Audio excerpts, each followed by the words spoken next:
Rupee network நண்பர்கள் அனைவருக்கும் வணக்கம். இந்த வீடியோ ஃபுல்லாகவே எஜுகேஷனல் பர்பஸ்க்காக கிரியேட் செய்யப்பட்டது. எந்த ஒரு பங்கையும் வாங்குங்க அல்லது வித்துருங்க அப்படின்னு நாங்கள் ரெக்கமெண்டேஷன்ஸ் கொடுப்பது கிடையாது. நான் செபி ரிஜிஸ்டர்ட் அட்வைசரும் கிடையாது. இன்னைக்கு நம்ம பார்க்க போகிற வீடியோ தங்கமயில் ஜுவல்லரி அனைவருக்கும் தெரிஞ்ச ஒரு நிறுவனம். இந்த நிறுவனத்துடைய அனாலிசிஸ் என்ன, இந்த பங்கினுடைய மூமெண்ட்ஸ் எப்படி இருந்துகிட்டு இருக்கு, இதனுடைய வருவாய் எந்த அளவுக்கு கொடுத்துட்டு இருக்காங்க, இவங்ககிட்ட இருக்கிற பங்குதாரர்கள் எத்தனை பேர் இருக்காங்க, வருடம் செலவினங்கள் அதிகரிச்சிட்டு இருக்கா, வருவாய் அதிகரிச்சிட்டு இருக்கா, இந்த மாதிரியான பல்வேறு விகிதங்களை நம்ம ரிசர்ச் பண்ண போறோம். சரி, அதுக்கு முன்னாடி நம்ம சேனலை நீங்க இப்பதான் பாக்குறீங்க அப்படின்னா நம்ம சேனலை சப்ஸ்கிரைப் பண்ண மறக்காதீங்க. ஃபர்ஸ்ட் 1947 தொடங்கப்பட்ட பாலு ஜுவல்லரி. இது மதுரையில ஸ்ரீ என் பாலுசாமி செட்டியார் தான் துவங்கி இருக்காரு. அதற்கு பிறகு 2000ஆவது ஆண்டுல தங்கமயில் ஜுவல்லரியா பிரைவேட் லிமிடெட் அப்படிங்கிற ஒரு இதுல ஸ்டார்ட் பண்றாங்க. 2010ஆம் ஆண்டு NSE அண்ட் BSEல லிஸ்ட் பண்றாங்க. இவங்களுடைய பிசினஸ் அப்படின்னு பார்க்கும்போது மோஸ்ட்லி எல்லாத்துக்கும் தெரிஞ்சிருக்கும், ஜுவல்லரிஸ் தான். Retail chains offering gold, diamond, silver, platinum, precious stone jewellery, இது எல்லாமே இவங்களுடைய பிசினஸா இருந்துட்டு இருக்கு. இவங்க கிட்டத்தட்ட 60க்கும் மேற்பட்ட ஷோரூம்ஸ் தமிழ்நாடு ஃபுல்லா இருந்துட்டு இருக்கு. ரீசெண்டாக பார்த்தீங்கன்னா கிட்டத்தட்ட 64 பிரான்ச்சஸ் இருக்குது. இப்போத்த அப்டேட் என்ன அப்படிங்கிறது எனக்கு தெரியல. ஸோ சப்போஸ் இந்த வருடம் ஓப்பன் பண்ணியிருந்துருக்காங்களா அப்படிங்கிறதும் தெரியல. அப்படி தெரிஞ்சு அப்படின்னா கமெண்ட்டில் பதிவு பண்ணுங்கள். 2025 வரைக்கும் தான் எங்கிட்ட டேட்டா இருக்குது. அதாவது ஷோரூமுடைய அப்டேட் மட்டும், மற்ற எல்லாமே நம்ம எடுத்திருக்கோம். சரி, இந்த பங்கினுடைய டீட்டெயில்ஸ் என்னென்ன அப்படிங்கிறத நம்ம பார்க்கலாம். இந்த பங்கினுடைய மூலதன முதலீடு மார்க்கெட் கேபிட்டல் 20,329 கோடி ரூபாய் இவங்களுடைய market capital. Current market price, இந்த ஒரு பங்கினுடைய விலை 6,540 ரூபாய்க்கு ட்ரேட் ஆயிட்டு இருக்கு.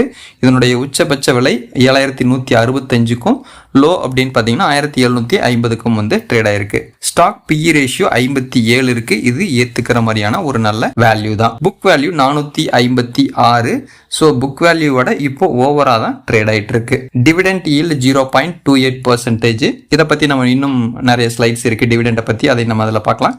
ROCE 25% இருக்கு. ஸோ இது 15 to 25 அப்படிங்கிறது ஓகே, சாட்டிஸ்ஃபைடான ஒரு நல்ல லெவல் தான். அடுத்தது ROE ரிட்டர்ன் ஆன் ஈக்விட்டியுமே 28% இருக்கு. இதுவும் சாட்டிஸ்ஃபைடான ஒரு எக்ஸலன்ட் கண்டிஷன் நம்ம சொல்லலாம். அடுத்தது face value ₹10. Profit after tax, இந்த லாஸ்ட்டாக இது பே பண்ண இதுன்னு பார்த்தீங்கன்னா 353 கோடி ரூபாய் இவங்க ப்ராஃபிட் எடுத்திருக்காங்க. கடன் விகிதங்கள் அப்படிங்கிறது 0.64 இருக்கு. ஆக்சுவலாக 0.5ங்கிறது ஏற்றுக்கலாம், பட் கொஞ்சம் அதிகமாக இருக்கு அப்படின்னு சொல்லலாம். எவ்வளோதான் கடன் இருக்கு அப்படின்னு பார்த்தீங்கன்னா 913 கோடி ரூபாய் கடன் இருக்கு. இதெல்லாம் பெரிய பிசினஸ் அப்படிங்கிறதுனால இதில் கடன் விகிதங்கள் இல்லாமல் இருக்காது. Earning per share 113.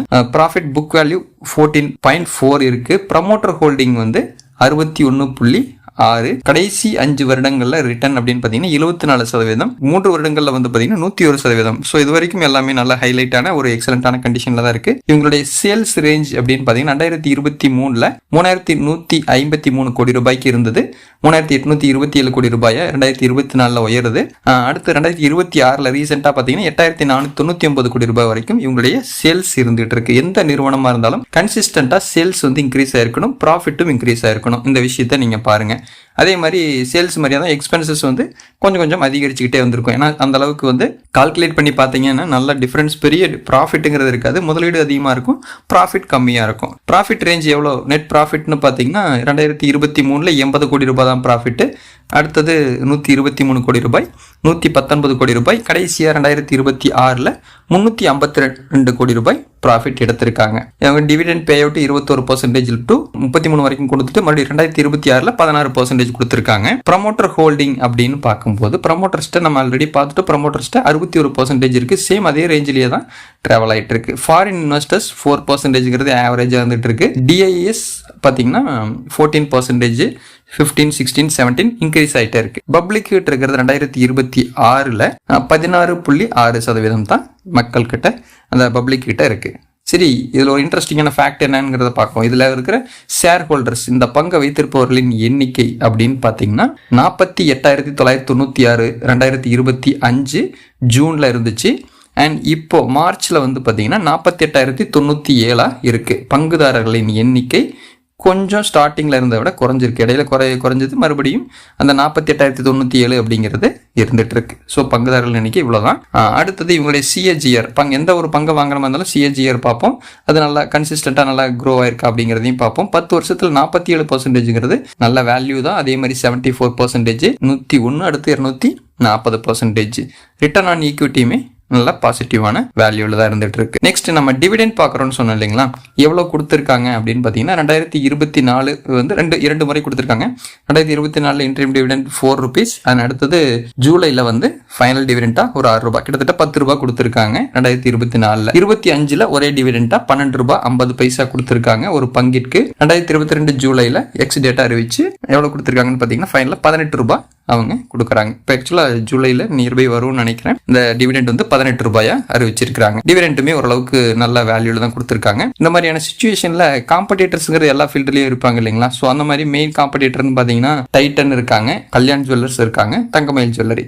ரீசெண்டாக கல்யாண் ஜுவல்லர்ஸ் பத்தின வீடியோ கூட போட்டிருக்கேன். பார்க்காதவங்க இருந்தீங்க அப்படின்னா அந்த அனாலிசிஸையும் பார்த்துருங்க. ஸோ இவங்களுடைய 3 பேர்த்துடைய ரிட்டர்ன் ஆன் ஈக்விட்டியுமே கொஞ்சம் சின்ன சின்ன டிஃபரன்ஸில் இருக்கும். கல்யாண் ஜுவல்லர்ஸும் தங்கமயில் ஜுவல்லரும். டைட்டன் மட்டும் கொஞ்சம் ஹையா இருக்கும், 37 இருக்கும். ஸோ அந்த டைட்டன் கம்பெனியை பற்றின அனாலிசிஸ் வேணும் அப்படின்னாலும் கமெண்ட்ல பதிவு பண்ணுங்க, கண்டிப்பாக நம்ம வீடியோ போடலாம். சரி, இவ்வளோ பண்ணியிருக்காங்க. இந்த பங்கை வச்சிருக்கவங்களுக்கு வருவாய் எந்த அளவுக்கு இருக்கு, ஒரு 5 வருஷத்துக்கு இந்த பங்கை வச்சிருந்தாங்கன்னா எவ்வளோ வருமானம் இருக்கும் அப்படிங்கிறத நம்ம ஸ்க்ரீனில் எடுத்திருக்கோம். ஃபர்ஸ்ட் பார்த்தீங்கன்னா 5 வருஷமாக ஹோல்டு பண்ணுறவங்களுக்கு 1474% ப்ராஃபிட். நல்ல ஒரு எக்ஸ்ட்ராடனரி ப்ராஃபிட் அப்படின்னே சொல்லலாம். 3 வருஷத்துல 692%, 2 வருஷத்துல 264%, 1 வருஷத்துல 239, 6 மாசத்துக்கு முன்னாடி பை பண்ணியிருந்தாங்கன்னா கூட 80% ப்ராஃபிட் இருந்திருக்கும். So always green. இது வரைக்கும் நம்ம அனாலிசிஸ் போட்டதுல எல்லாமே கிரீனா இருக்கிறது சில நிறுவனங்கள் தான், அதுல இதுவும் ஒன்று. ஸோ நல்ல ப்ராஃபிட் ஹோல்டிங் வந்து பங்குதாரர்களுக்கு நல்ல ஒரு வருவாயை ஈட்டி கொடுத்துருக்கு. இதுல இருக்கிற சாதக பாதகங்கள்ங்கிறத நம்ம எப்பவும் பார்ப்போம் இல்லைங்களா. ஸோ இதை பார்ப்போம். இதுல வந்து ஒரு நல்ல குவார்டர் வைஸ் நல்ல ப்ராஃபிட் வந்து கொடுத்துட்டு இருக்கு. அண்ட் இதுல சிஏஜிஆர்ங்கிறது லாஸ்ட் 5 இயர்ஸ்ல 32.5 கொடுத்துருக்கு. இது வந்து பங்குதாரர்களுக்கு நல்ல ஒரு பெனிஃபிட்டான ஒரு விஷயம். ஹெல்தி டிவிடெண்ட் பே அவுட் இதுல 23.6 நாம சொன்னோம் இல்லைங்களா. டிவிடெண்ட் வந்து ப்ராப்பரா ஒரு நல்ல வேல்யூல கொடுத்துட்டு இருக்காங்க. ஏன்னா பங்கினுடைய விலை உயர்வது மட்டும் இல்லாம டிவிடெண்ட்ங்கிறது நமக்கு ஒரு எக்ஸ்ட்ரா வருமானம், அதையும் மைண்ட்ல வச்சுக்கோங்க. மீடியன் சேல்ஸ் growth வந்து கிட்டத்தட்ட 18.9%. கடைசி 10 வருடங்கள்ல நார்மலா இவங்களுக்கு உண்டான பிராண்டுக்கு உண்டான சேல்ஸ் நடந்துகிட்டு இருக்கு. சரி, இதுல எந்த பாதகமுமே இல்லையா, எந்த ஒரு ரிஸ்க்குமே இல்லையா அப்படின்னா கண்டிப்பா எல்லா பங்குலையுமே ரிஸ்க் அப்படிங்கிறது இருக்கும். நீங்க இன்னைக்கு இந்த கம்பெனி வந்து நல்ல பெரிய அளவுல ப்ராஃபிட் கொடுத்துருச்சு, பங்கு வச்சிருக்கவங்களுக்கு எல்லாத்துக்குமே எக்கச்சக்கமான ப்ராஃபிட் கொடுத்துருச்சு, இனிமேலும் அதே மாதிரி கொடுக்குமானா கண்டிப்பா அப்படி நம்ம முடிவு பண்ண முடியாது. ஃபியூச்சர்ல அவங்களுடைய அப்டேட்ஸை பொறுத்து மாற்றங்கள் வந்து ஏறலாம் அல்லது இறங்கலாம். இருக்கிற பழைய டேட்டா வச்சு மட்டும் நம்ம எந்த ஒரு கம்பெனியுமே நம்ம முடிவு பண்ண முடியாது. ஃபியூச்சர்ல அவங்களுடைய மூவ்மெண்ட்ஸை பொறுத்து மாறுபடும். சரி, இவங்களுடைய ரிஸ்க் ஃபேக்டர்ஸ் அப்படின்னு பார்த்தீங்கன்னா இப்போ இருக்கிற நார்மலாக நான் அப்ளைவே சொல்லியிருப்பேன், புக் வேல்யூவோட கிட்டத்தட்ட 14.4 டைம்ஸ் வந்து இந்த பங்கு ட்ரேட் ஆகிட்டு இருக்கு. அப்படின்னு என்ன அர்த்தம் அப்படின்னா, அதாவது புக் வேல்யூவோட அதிகமாக இருக்குது அப்படின்னா இது வந்து ஒரு நார்மலாக இருக்கிற விலையை விட இப்போ அதிக அளவில் தான் ஓவர் வேல்யூவாக தான் ட்ரேட் ஆகிட்டு இருக்கு. வாங்கணும்னு நினைக்கிறவங்க கொஞ்சம் வெயிட் பண்ணலாங்கிறது தான் இந்த ஒரு விஷயம். ஓகேங்களா. அடுத்தது இதில் வந்து கொஞ்சம் டெப்ட் கொஞ்சம் இருக்குது, இல்லைன்னுலாம் சொல்ல முடியாது. ப்ரமோட்டர் ஹோல்டிங் வந்து கொஞ்சம் இதாகிட்டே இருக்குது, குறைஞ்சிருக்குங்கிறாங்க. லாஸ்ட் 3 இயர்ஸில் 5.55% மைனஸ். ஸோ இதுதான் நடந்துகிட்டு இருக்கு.